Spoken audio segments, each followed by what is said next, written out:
إنما المؤمنون إخوة فأصلحوا بين أخويكم واتقوا الله لعلكم ترحمون.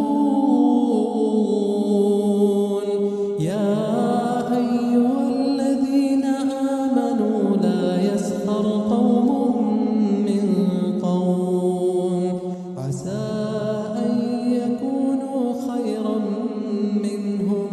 ولا نساء من نساء عسى أن يكن خيرا منهن